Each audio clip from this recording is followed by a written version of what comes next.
listening to the Naked Bible Podcast. To support this podcast, go to www.nakedbibleblog.com. Welcome back to the Naked Bible Podcast. In the last podcast, I sketched out my view of the meaning of baptism. If you've been following the podcast, you know that it took a while to get there. I had to set up my own view by outlining the problems that are inherent in the way baptism gets talked about. Now that we've covered that ground and established what we can and cannot say about both circumcision and baptism, I want to shift the focus a bit to applying what we've learned to believers' baptism or adult baptism. And we should note at the outset that those labels certainly have a great deal of overlap, but they are not synonymous. Unlike infants, an adult can believe the gospel prior to baptism, making baptism an outward testimony of their faith. But an adult could be baptized without ever making any profession of faith in Christ at all. It just depends on the circumstances and really the teaching of the church that they happen to be in. But even in the case of the former, where a profession of faith is obtained, what's going on at baptism still needs to be clearly understood in relation to the matter of salvation. So let's jump in. I argued earlier that the meaning of baptism, particularly in light of its link to circumcision, was inclusion in the community of faith and access to the oracles of God, the truth of the true God, and how to be rightly related to Him for salvation and fellowship. Baptism did not result in salvation or predispose anyone to salvation. Neither of those things can be said of circumcision, and both are frankly contrary to a gospel where saving grace cannot be merited in any way or by any ritual. It's easy to see how that helps us avoid doctrinal problems with respect to baptizing infants, but what about baptism of adults? Now, chances are minimal that an adult who has already made a faith commitment to Christ is going to attach any saving value to baptism.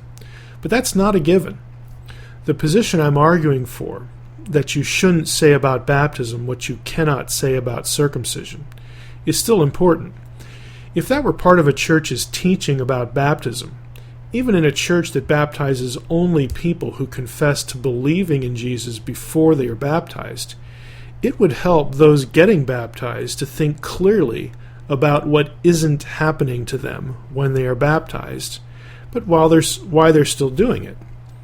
Baptism, like circumcision, was intended to put the recipient into the believing community that had the truth, a circumstance that would hopefully either lead to acceptance of that truth, or, as in the case of Abraham or our person who's already a believer awaiting baptism, it would serve as a sign of faith already exercised.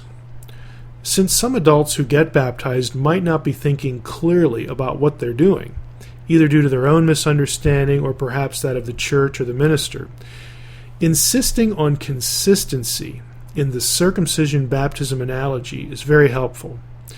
If circumcision did nothing to its recipient in terms of securing salvation or instilling some positive spiritual impulse into the heart, then neither does baptism. And so adult baptism that muddles this simple, straightforward element of the baptism-circumcision analogy just gets the doctrine wrong.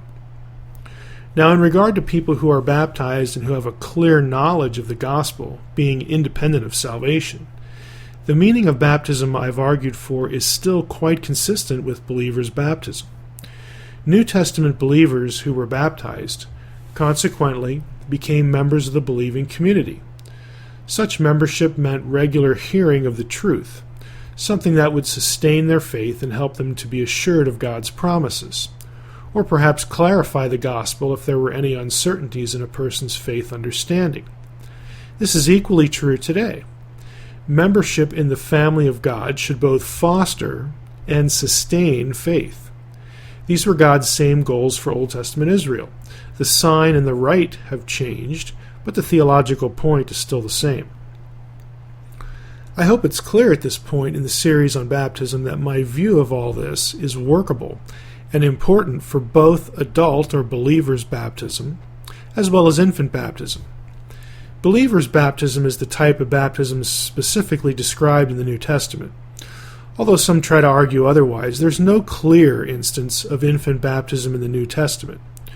And that's logical, since the New Testament books are describing a new faith preached to adults who have to make a decision about whether to embrace Jesus as Messiah and leave Judaism, or whether to leave paganism.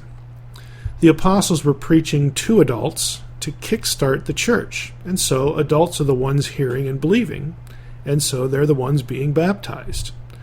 One can only surmise from passages that speak of a person believing and being baptized that there were families involved, and even if there were, and there are a couple passages like that, one still has to guess that there were infants in that family. In short, defending infant baptism on the basis of baptism scenes in the New Testament is nothing but guesswork. However, an argument from silence that fails in one direction also fails in the other direction. It doesn't logically follow that just because the New Testament witnesses to only adult baptism, that baptism of infants was disallowed or considered aberrant. Theologically, building on the analogy that Paul strikes with circumcision, the idea of infant baptism is coherent so long as it does not violate the gospel. Unfortunately, as we've seen in earlier episodes, failure to take care to say about infant baptism only what can coherently be said about circumcision has created a lot of theological problems in association with infant baptism. Consequently, what we have in the New Testament simply reflects the historical circumstances, and those circumstances shouldn't be pressed beyond what they can actually reveal. We know who was baptized as the early church grew, but we cannot infer with precision whether those examples reflect a prohibition of infant baptism. Arguing that is committing the logical faux pas of trying to prove a negative.